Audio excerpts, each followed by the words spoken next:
안녕하세요. 판금 모델링 강좌를 시작하도록 하겠습니다. 엣지를 실행시키자마자 이제 가장 처음에 나오는 화면인데, 여기서 파트 말고 판금을 설계할 수 있는 이 판금 환경으로 들어갑니다. 자, 판금 환경으로 들어왔는데 뭐 거의 비슷합니다. 파트랑 뭐 스케치 이런 부분도 비슷하고, 다만 여기 메뉴가 이제 판금을 생성할 수 있는 판금 메뉴로 바뀌게 되었고요. 나머지들은 뭐 거의 다 비슷합니다. 자, 판금을 먼저 하시기 전에 알아두셔야 될 게, 판금은 두께가 정해져 있는 박판이다, 이렇게 개념을 알고 들어가시면 됩니다. 파트 같은 경우는 두께는 자기가 스스로 돌출하는 거리를 생성을 했잖아요.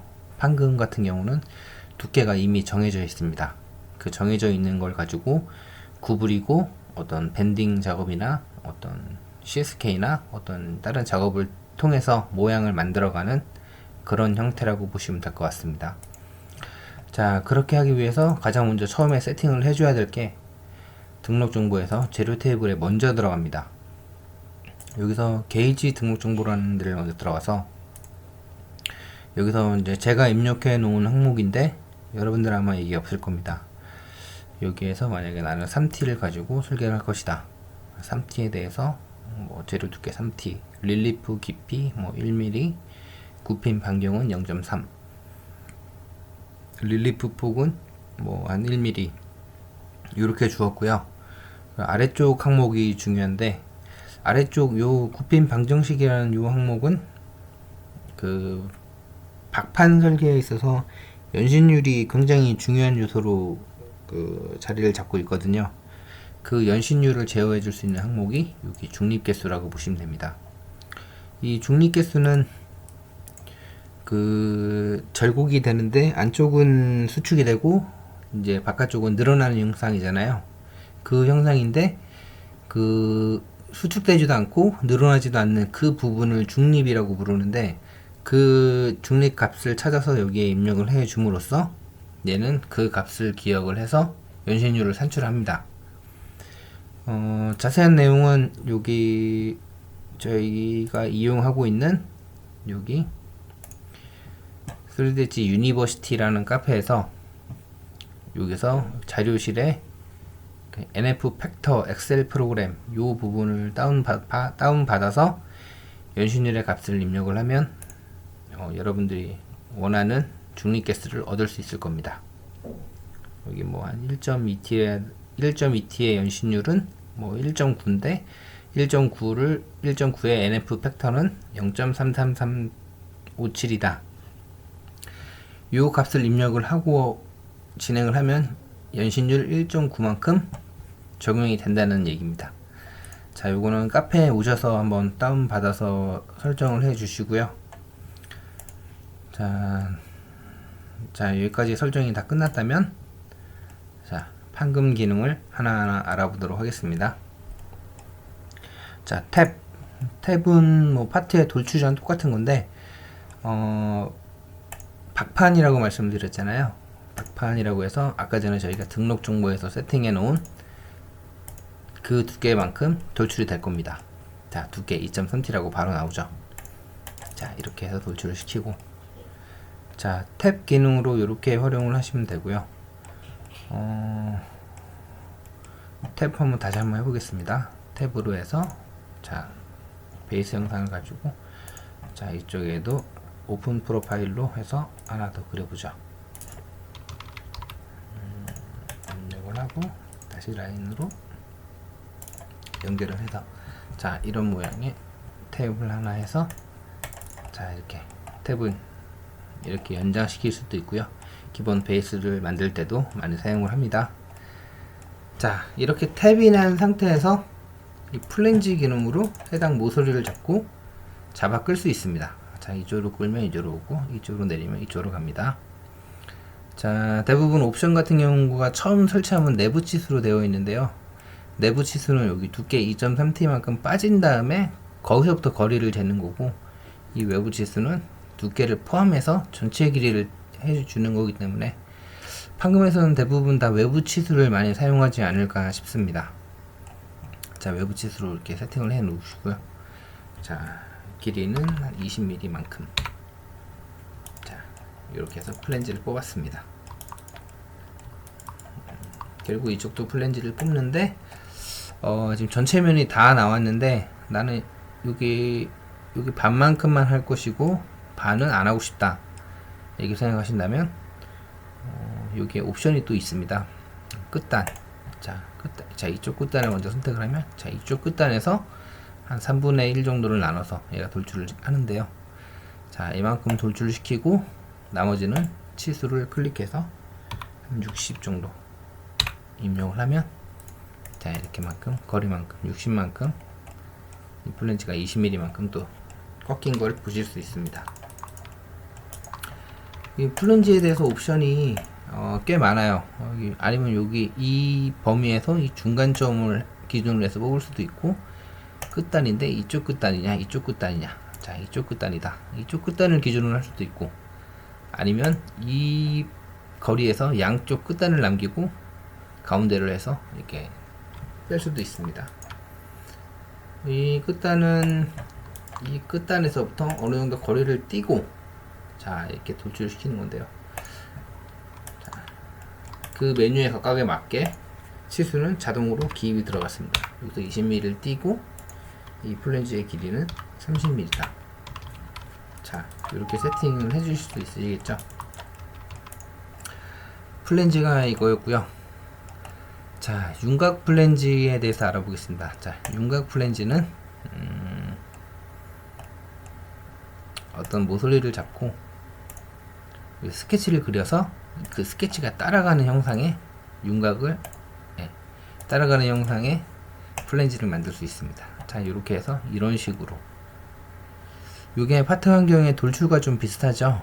그런데 이미 두께가 정해져 있는 상태에서 돌출이 된다는 것만 이렇게 알아두시면 될 것 같습니다. 자, 이쪽 이 모서리의 끝단까지, 자, 이렇게 왔습니다. 윤곽에서 뭐 로프팅 플랜지라고 있는데, 자, 로프팅 플랜지를 한번 보여드리겠습니다. 로프팅 플랜지가 거의 사용하지 않으리라 보는데 아마 그래도 쓰실 분들이 있으시니까, 자, 저희는 아까 파트에서 로프팅을 할 때는 스케치를 그려놓고 했습니다. 얘도 마찬가지로 스케치를 그려놓고 하면 편리합니다. 자, 스케치로,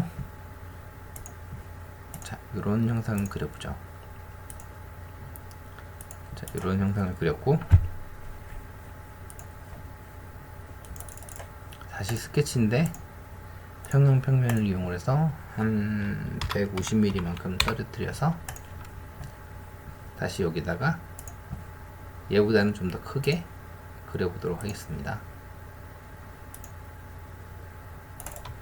자, 이런 스케치를 그렸고요.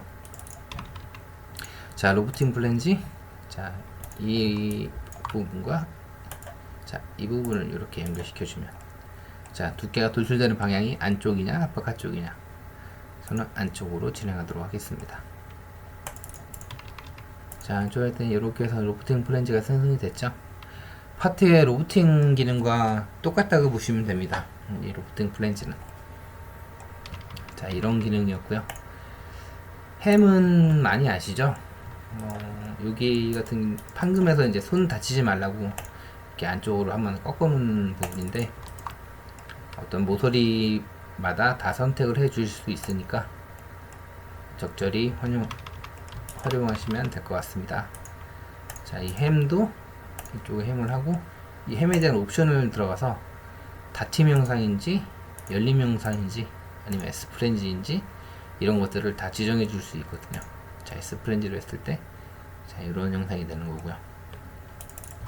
길이 값도 설정해 줄 수 있으므로 옵션에 가서 한번 잘 활용해 보시기 바랍니다. 여기서는 일단 여기까지만 하고 지나가도록 하겠습니다. 그리고 딤플 같은 경우가 메뉴가 꽤 많네요. 딤플은 엠보싱이라고 보시면 됩니다.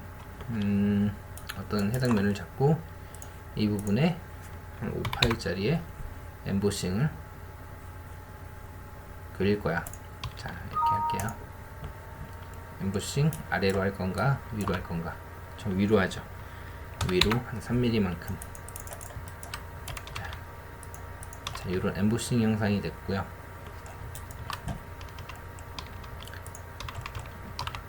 오파이라고 그랬는데 아마 얘도 마찬가지로 오파이가 됐네요. 요 엠보싱 형상이 아마 많이 쓰는 업체도 있었고 안 쓰는 업체도 있었는데, 그러니까 사물의 한쪽은 튀어나오게 하고 한쪽은 구멍을 뚫어서 여기에 딱 이렇게 꽂아서 용접 작업이라든지 이런 것을 하는 역할로 많이 활용을 하시더라고요. 그런데 그렇게 사용하는 업체가 제가 봤을 때 딱 한 군데를 봤고요. 나머지는 거의 뭐 엠보싱기는 거의 사용하지 않으시는 것 같습니다. 자, 그리고 루버는 어떤 풍창이라고 해서 바람 구멍 같은 거를 보셨죠? 자, 이렇게 해서 여기에 높이는 한 9mm 또 돌출되는 것. 돌출은 얘가 2.3T이기 때문에 2.3T에 거의 2배만큼 돌출된다고 보시면 됩니다. 6mm 정도. 예. 근데 얘가 9mm이기 때문에 얘를 10mm로 했을 때는 에러가 나죠. 얘도 마찬가지로 10mm로 했을 땐 문제가 없을 텐데. 아이고.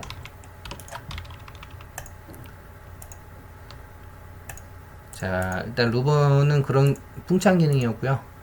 드론 컷아웃은 버링이라고 하시죠. 4파이짜리 홀을 몇 개 뚫어 놓겠습니다. 자, 이렇게 뚫어 놓고 버링은 한 2.3T이기 때문에 얘도 한 2배 정도, 5mm 정도 내려가도록 하겠습니다. 자, 이렇게 해서 아까 전에 엠보싱은 그냥 막혀 있는 건데요. 요 드론 컷아웃은 이렇게 뻥 뚫리는 형상의 어떤 버링 탭을 낼 수 있는 이런 형상이라고 보시면 됩니다. 아마 이게 ST5 이전 버전에서는 요 버링이 하나씩만 적용이 됐을 거예요. 하나씩 적용이 되다 보니까 너무 불편해가지고 ST6부터 이제 다중 스케치를 인식하도록 바꾼 형상입니다. 그건 알아두시면 될 것 같고요. 네. 그리고 자, 비드 같은 경우도 어떤 판재에 어떤 힘을 좀 받으라고 이렇게 해서 좀 이렇게 올라오는 이런 형상인데요. 눌러놓던가 올라오던가. 자, 눌러 놓겠습니다. 얘는 자, 눌러서 여기에 어떤 힘을 좀 더 받게 이렇게 해줄 수 있는 이런 형상이라고 보시면 될 것 같습니다. 그리고 거셋은 어떤 모서리 부분에 적용을 하는 건데요. 한번 적용을 해볼게요. 자, 얘를 한번 더 내리고, 자, 이 부분에다가 거셋을 한번 적용을 해보겠습니다. 거셋 해서 이 모서리를 선택을 하고, 자, 이 모서리에 대해서 이렇게 각각 모서리에 힘을 받으라고 한번 좀 더 눌러주는 형상을 거셋 엣지에서는 거셋으로 부르고 있습니다. 자, 이런 거라고 보시면 되고요. 크로스 브레이크 같은 경우는 한번 보여드리겠습니다. 어떤 물이 따라 흐르는 라인을 표현하기에 좀 적절하다고 보시면 되는데요. 예를 들어 탭으로 여기에 이 정도의 반지를 그렸습니다. 절곡은 한 20mm씩만 하죠. 자, 20mm, 여기도 20mm. 그리고 여기에는 구멍 기능을 이용을 해서 구멍을 뚫겠습니다.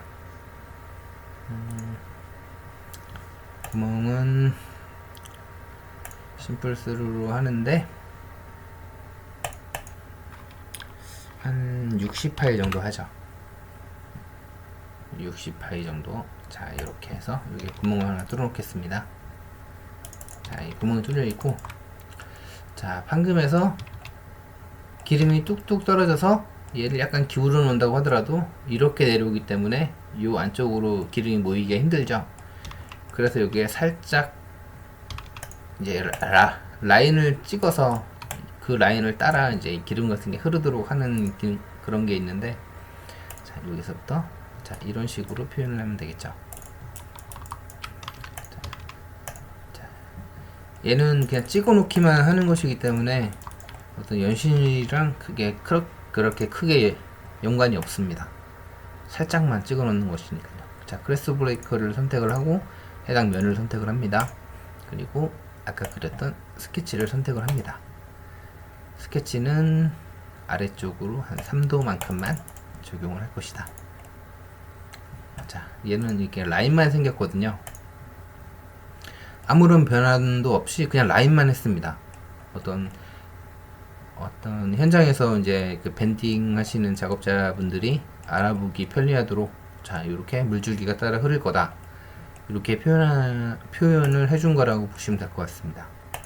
자, 얘를 전개해서 한번 봤더니 한번 오토캐드에서 봐보겠습니다. 오토캐드에서도 그 라인이 아마 그대로 살아있을 거예요.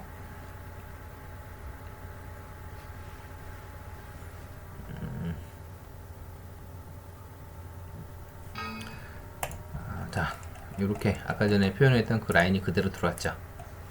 자, 이게 크레스 브레이크 라인이라고 보시면 되고요. 굳이 여기까지는 필요가 없기 때문에 나머지는 트림으로 좀 잘라주시면 되겠죠. 아니면 엣지에서 여기까지만 다 연결이 되게 그렇게 표현을 해도 될 것 같습니다. 자, 그렇고요. 아까 크로스 브레이크까지 했는데 이제 에칭에 대해서 알아보겠습니다. 에칭은 어떤 레이저 업체에서 많이 쓰실 텐데, 판금에도 NCT가 있고 레이저가 있잖아요. 자, 레이저 기능을 이용해서 어떤 용접되는 부분이라든지 어떤 마킹이 필요한 부분에 대해서 마킹을 해줄 수가 있습니다. 자, 이렇게 스케치를 그려놓고 에칭 기능을 이용해서, 자, 얘랑은 마킹을 할 것이다. 자, 에칭을 적용을 했습니다. 얘랑은. 자, 전개하여 저장으로. 마킹은 아까 위쪽 에칭이었죠. 색깔을 좀 분리하겠습니다. 빨간색으로. 자, 빨간색으로 이렇게 했더니 333이라고 저장을 해서 333도 봤더니 이렇게 빨간색으로 변환이 되어서 레이어도 업 에칭이라고 들어온 걸 보실 수 있습니다. 그리고 이제 방금 레이저 쪽에서 아마 활용을 하시면 굉장히 좀 괜찮은 기능이 될 것이고요. 요게 또 엠보싱이라고 기능이 있네요. 저희는 아까 전에 이 딤플을 이용을 해서 아까 오파이의 형상을 엠보싱 처리를 했습니다. 그런데 여기는 엠보싱은 좀 큰 엠보싱 같은 거를 좀 처리할 수가 있어요. 모양이 좀 다른 것들. 딤플은 거의 원형이랑 사각형이랑 이런 것들이고, 엠보싱은 한번 보여드릴게요. 엠보싱을 이용하기 위해서 먼저 바디가 있어야 됩니다. 자, 파트 바디를 이용해서, 자, 여기에 이만큼 사각형만큼 뭐가 들어간다고 치죠. 자, 여기에 한 15mm만큼 돌출된 어떤 플레이트가 하나 들어간다. 요거를 이제 판금에서 이 자리만큼을 파놔야 되는데, 자, 엠보싱 기능을 이용하겠습니다. 다시 이 판금 바디를 활성화시켜서, 자, 판금 쪽으로 와서 엠보싱 기능을 이용해서, 자, 이 판금에서 이 사물을 빼는데, 이 사물에 1대1로 빼면은 이 사물이 안 들어가죠. 각 갭들은 1mm씩 주겠다. 이 사물에서 1mm가 벌어져서 이제 소송 변형 현상이 생겼습니다. 자, 이렇게 해서 판금이 하나 탄생이 됐고요. 자, 이런 형상을 표현을 할 때 이 엠보싱 기능을 이용을 하시면 좀 편하실 겁니다. 자, 그리고 이구핌 닫기, 3구핌 닫기, 코너 리핑에 대해서 한번 알아보도록 하겠습니다. 자, 구핌 닫기라고 하는 거는 각각의 플랜지가, 자, 이쪽 플랜지가 이렇게 꺾였고 이쪽 플랜지가 이렇게 꺾였습니다. 이 플랜지와 플랜지가 꺾여서 만나는 부분, 요 코너에 대한 설정을 해줄 수 있는 게 이굽힘 코너라고 보시면 됩니다. 자, 이굽힘 코너를 선택을 하면, 자, 일반적으로 이렇게 나오는데요. 예를 들어 이 플랜지와 플랜지가 좀 떨어지게 하고 싶다. 그럼 코너 이렇게 떨어지게 하고 얘는 원형 컷아웃으로 처리를 할 거야. 어떤 구멍을 뚫겠다는 얘기죠. 직경은 3파이만큼. 자, 이렇게 해서 이 모서리와 이 모서리를 선택을 해 보겠습니다. 옵셋이 적용이 되어 있네요. 옵셋은 0으로 하겠습니다. 자, 이렇게 요 모서리와 요 모서리가 만나는 요 지점에 이렇게 구멍이 뚫린 걸 보실 수 있습니다. 이게 원형 컷아웃이었고요. 그냥 열기로만 처리를 하면 이렇게 됩니다. 닫힘으로 처리를 하면 이렇게 되고, 원형 컷아웃 일반적으로 많이 쓰는 게, 이게 이제 간섭이 없게 하기 위해서 원형 컷아웃을 많이 쓰는데, 자, 이렇게 원형 컷아웃이라고 많이 쓴다고 보시면 되고, 뭐 U자형이라든지 V자형 이런 것들도 있으니까요. 많이 적절히 활용하시면 될 것 같고, 일반적으로 원형 컷아웃이라고 놔두겠습니다. 자, 얘는 이쪽 플랜지와 이쪽 플랜지가 만나는 부분을 서로 벌리겠다는 옵션을 줬죠. 아까 코너 닫기에서. 근데 코너 닫기에서, 자, 겹침으로 처리를 하겠습니다. 겹침으로 해서, 자, 겹침으로 처리를 했을 때는 이 선택하는 순서가 상관이 있어요. 그러니까, 자, 이 플랜지가 이 플랜지에 붙어라. 그냥 붙어라는 의미거든요. 그러니까 결국에 이 플랜지가 이렇게 튀어나오게 됐죠. 얘는 당연히 그냥 붙었기 때문에. 다시 반대로, 자, 겹침으로 처리를 하되, 자, 이 플랜지가 이 플랜지에 붙어라. 이렇게 모양이 바뀌어서 이렇게 된 걸 보실 수 있죠. 그래서 먼저 선택한 게 나중에 선택한 거에 이렇게 붙는다고 보시면 되고, 나중에 선택한 게 튀어나온다고 생각을 하시면 됩니다. 자, 요런 게 이굽힘 닫기였고요.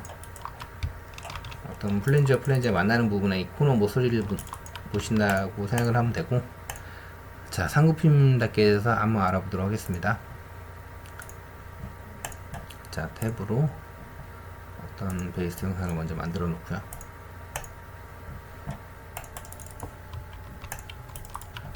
자, 플랜지를 하나 꺾고, 플랜지를 하나 꺾습니다. 플랜지를 하나 꺾는데, 이 플랜지에 대해서, 자, 두 번째 단계, 이 플랜지의 스케치 자체를 수정해 보겠습니다. 그러니까 아까 전에 플랜지에서 이 스케치, 그러니까 세부적으로 이 스케치 환경을 들어가서 이 플랜지 자체에 대해서 이 스케치를 수정을 할 수가 있거든요. 트림 기능으로 자르고, 자, 플랜지를 이렇게 만들었습니다. 돌출되는 걸. 그리고 여기 플랜지 기능을 이용해서 여기를 한 번 더 꺾죠. 자, 한 번 더 꺾겠습니다. 여기까지 해서 돌출을 시키고, 나머지 간섭이 되는 부분에 대해서 잉크루드로 추출을 하고 정리를 하겠습니다.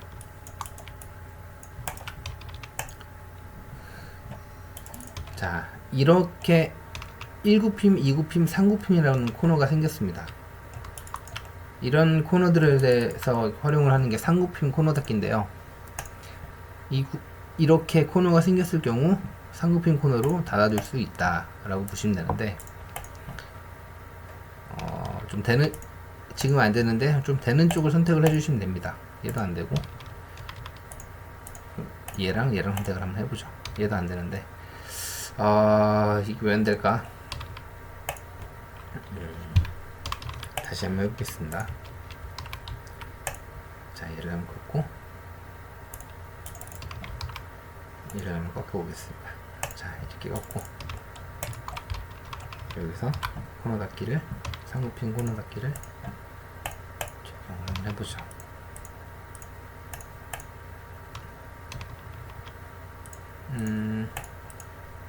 예. 이렇게 아래 위를 선택을 하면 되는구나.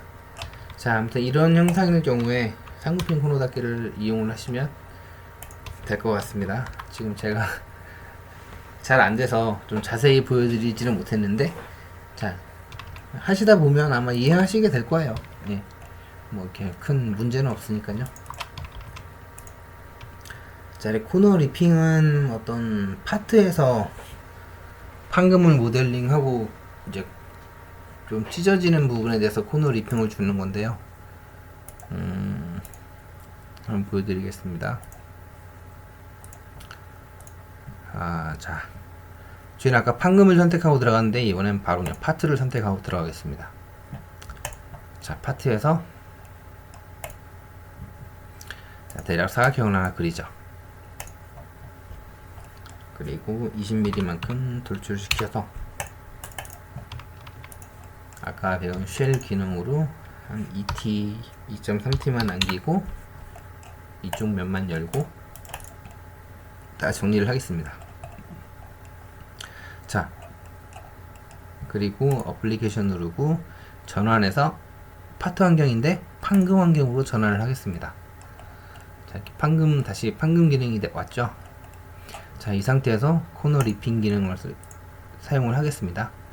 코너 리핑 기능은 어떤 파트로 모델링 된 걸 판금으로 변환을 해야 되는데, 자, 이 판금으로 변환하기 위해서 찢어지는 면들이 어디냐 지정을 해주는 거거든요. 자, 판금으로 변환하기 위해서 자, 이 부분이 찢어져야겠죠. 자, 이렇게 찢어 놓고 그 다음에 도구 탭에서 자, 판금으로 변환. 그다음에 마찬가지로 얘는 변환이 되면서 이렇게 라운드가 들어간 게 보시죠. 판금으로 변환이 되는지 활용을 하시려면 여기 전개해서 전개를 해보시면 됩니다. 전개가 되는지 안 되는지. 자, 이렇게 해서 전개를 할 수 있다는 것만 알아두시면 될 것 같고요. 이게 코너 리핑이라고 보시면 될 것 같습니다. 그리고 구멍은 뭐 파트 환경과 똑같은데 다만 여기에 법성 컷아웃과 그냥 컷아웃이 있어요. 이 부분에 대해서 한번 알아보겠습니다.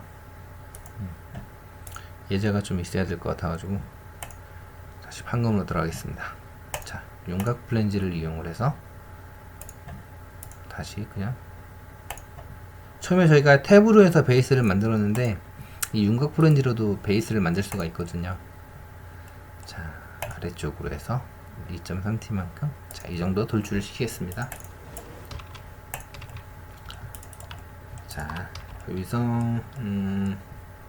평면을 하나 만들게요. 각도 평면을 이용해서 자, 여기를 이 모서리에 따라서 평면을 만들 거다.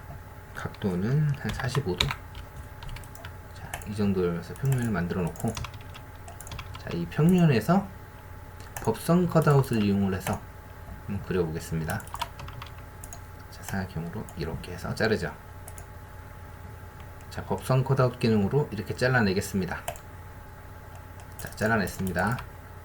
자, 다시 이번엔 컷아웃 기능을 이용을 해서 다시 한번 잘라보겠습니다. 자, 이렇게 해서 컷아웃 기능을 이용을 해서 슉 잘라보죠. 자, 이쪽은 법선 컷아웃을 이용을 해서 잘린 면입니다. 그리고 이쪽은 컷아웃 기능을 이용해서 잘라진 면인데 이렇게 자르니까 뭔가 틀리죠. 얘는 이 위쪽에 수직된 면으로 해서 이렇게 잘리게 됐는데 얘는 이 각도에 맞게 그냥 잘라지게 됐습니다. 판금에서 가공을 하기 위해서는 레이저나 NCT를 그냥 얇은 평판을 그냥 기계에 올려놓고 위에서 아래로 가공을 하거든요. 그런데 얘 같은 경우는 테이퍼가 져 있기 때문에 가공 자체가 안 되죠. 자, 이런 모양이 나오기 때문에 자, 이렇게 테이퍼를 주면서 가공을 할 수 있는 형상은 판금 자체에서 안 됩니다. 애초에 이렇게 가공을 하고 얘를 따로 가공을 하면 몰라도 애초에 이렇게 나오는 거 불가능하기 때문에 판금 자체에서는, 그러니까 판금 쪽에서는 거의 법선 쪽의 기능을 많이 쓴다고 보시면 될 것 같아요. 얘가 일직선인 상태에서는 문제가 없겠지만 이렇게 각도가 진 상태에서 커팅이 된다면 문제가 생기죠. 자, 한번 요 차이점만 그냥 알아두시면 될 것 같고요. 자, 나머지 구멍이나 어떤 슬롯 같은 거는 파트랑 똑같기 때문에 그냥 넘어가도록 하겠습니다. 자, 굽힘에 대해서 알아보겠습니다. 굽힘, 굽힘 취소, 다시 굽힘, 이런 게 있는데, 자, 스케치를 하나 보죠. 자, 스케치를 하나 여기서 이만큼 그리겠습니다. 이 거리는 15mm만큼만 해서 굽혀 보겠습니다. 자, 스케치를 먼저 그려놓고요. 이 굽힘 기능을 이용해서 스케치로부터 선택. 자, 이 스케치를 선택을 하고 자, 굽힘 연신율이 적용될 범위가 어디냐? 양쪽이다. 자, 양쪽. 이쪽이 아니고 이쪽도 아니고 양쪽이다. 처음에는 무조건 연신율이 적용될 범위를 선택을 해야 됩니다. 양쪽 연신율이 적용이 되고, 자, 이쪽 방향이 위로냐 아래냐. 자, 위로 적용이 된다. 저희는 아까 15mm라고 스케치를 그려 놓았습니다. 근데 이렇게 실질적으로 측정을 해보면 16.85, 1.85가 더 커졌죠. 이게 연신율이 2.3T의 연신율이 계산을 해보죠. 자, 1.85 곱하기 2는 3.7이다. 자, 2.3T의 연신율이 3.7이라고 보시면 될 것 같습니다. 이 3.7만큼이, 그러니까 양쪽으로 3.7이니까 한쪽에 1.85씩 더 늘어나면서 제곱이 되게 된 거죠. 아까 전에 15mm만큼만 제곱날에 끼워서 밴딩을 했다라고 생각을 하시면 될 것 같습니다. 자, 이런 기능이었고요. 그러니까 그냥 굽힘도 그냥 굽히는 게 아니라 연신율이 적용이 되면서 굽혀진다 라고 생각을 해 주시면 될 것 같습니다. 이렇게 굽힌 걸 다시 굽힘 취소를 하기 위해서, 자, 어떤 기준이 되는 평면을 선택을 하고, 이 기준에서, 자, 이쪽 면을 펼칠 거야. 자, 펼쳐졌죠. 자, 이쪽 면도 펼칠 수 있겠죠. 자, 이쪽 면도 펼칠 거야. 자, 이렇게 해서 굽힘 취소를 이용해서 펼쳤습니다. 이 상태에서 작업 가능합니다. 자, 이 상태에서 이 스케치를 그려서 컷아웃을 해보겠습니다. 컷아웃을 하고요. 자, 이렇게 컷아웃을 하고, 이 상태에서 다시 굽힘이라는 명령을 이용을 해서, 자, 모든 굽힘을 선택을 하면 아까 원래 상태로 다시 제곱이 되는 걸 보실 수 있죠.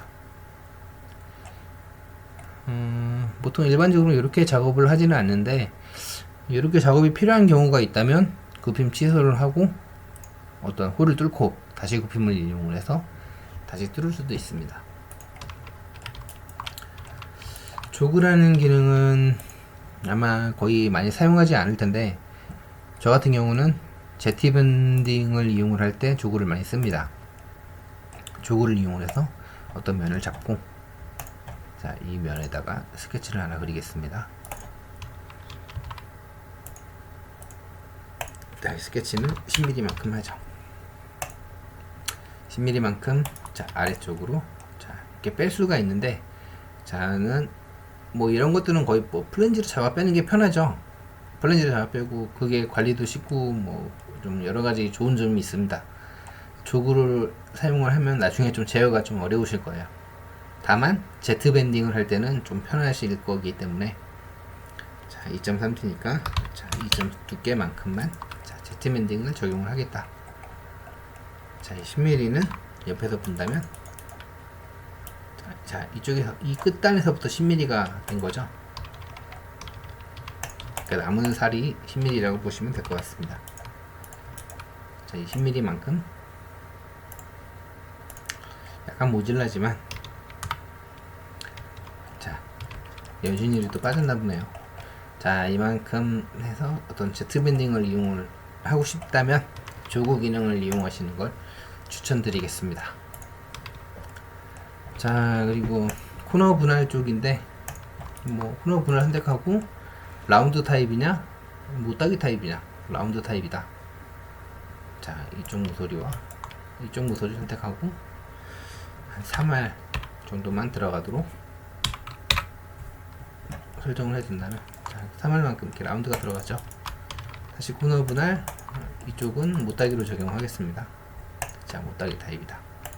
자, 얘랑 이렇게 3mm만큼만 이렇게 못따기가 되는 걸 볼 수 있고요. 이 못따기 부분은 여기 지금 전체적으로 다 못따기가 되는 것이기 때문에 뭐 거의 이용하지 않으실 텐데, 아까 전에 코너 분할 쪽 기능과 이 못따기 기능은 좀 다르다고 보시면 됩니다. 못따기는 이 파트에서 못따기고, 어떤 코너 쪽에만 적용을 한다, 판금에서 코너 쪽에만 적용을 하고 싶다면 이 코너 분할 기능을 이용을 해서 적용을 하시면 될 것 같습니다. 자, 그리고 나머지 바디 추가 부분도 파트랑 똑같기 때문에 여기서는 설명을 넘어가겠습니다. 자, 그리고 이렇게 해놓은 거를, 자, 이 상태에서 전개해서 좀 보고 싶습니다. 그럼 여기 도구 탭으로 가셔서 순서 지정이라고 체크가 되어 있는데, 전개 쪽을 선택을 한 다음에 이렇게 전개가 된 모양을 보실 수 있죠. 다시 순서 지정을 클릭을 하면 다시 이렇게 되는 것이고요. 자, 이 상태에서 이제 판금 가공을 하기 위해서 DXF로 변환을 해야 될 경우가 있습니다. 어플리케이션 누르시고 다른 이름으로 저장, 자, 전개하여 저장, 이걸 선택을 하신 다음에요. 자, 어떤 윗면이 어디냐, 자, 이렇게 서스 같은 경우가 테이핑 면이 있고 이제 비테이핑 면이 있잖아요. 자, 테이핑 면을 먼저 선택을 해주고, 자, 이쪽으로 선택을 하죠. 자, 이쪽 면이 테이핑 면이다. 그럼 뒷면이 당연히 그냥 바닥 면이겠죠. 이렇게 하고 기준이 되는 선은 이쪽을 기준으로 해서, 자, 111이라고 DXF로 저장을 하겠습니다. 그랬더니 111을 확인을 해봤더니, 자, 이 상태로 해서 이렇게 전개해서 바로 들어온 걸 보실 수 있죠. 자, 전개를 하는데 여기 옵션에 들어가서 각각의 DXF 오토캐드 2000 버전이고 각각의 레이어 이름도 변환을 해줄 수 있고 색상도 다르게 지정할 수 있습니다. 한번 보여드릴게요. 얘는 0번이라고 하고 아래쪽 중심선은 그냥 놔두죠. 다운센터, 업센터. 아래쪽 형상은 딤이라고 하겠습니다. 위쪽 형상도 딤이라고 하죠. 외부 루프, 외부선인데 0번. 자, 내부도 0번. 복합 구멍 같은 경우는 딤으로 들어가야 됩니다. 어떤 카운터 싱크라든지 이런 부분이 이제 선이 두 개가 생기기 때문에 필요 없는 쪽은 그냥 딤이라고, 저는 딤이라고 해두거든요. 그래서 딤이라고 보시면 되고, 색임 표시 같은 경우도 마킹이라고 보시면 되고, 아래쪽 애칭, 위쪽 애칭도 다 마킹이라고 표시를 하겠습니다. 자, 빨강, 색임 표시도 빨강. 나머지 0번 레이어는 흰색으로 하죠. 중심선 등은 놔두고 아래쪽 형상 같은 경우는 파랑으로 하죠. 별로 잘 중요하지 않으니까요. 파랑으로 하고 외부 루프도 흰색, 내부 루프도 흰색. 자, 이렇게 선택을 했습니다. 자, 이렇게 선택을 해놓고 확인 누르고 얘는 555로 저장을 해보겠습니다. 자, 처음에 색깔이 이렇게 들어왔는데 아까 저희가 색깔을 좀 바꿨죠. 5는 색깔을 바꾸기 때문에, 자, 이런 식으로 색깔이 들어온 걸 보실 수 있습니다. 자, 업센터 라인 그대로 보고요.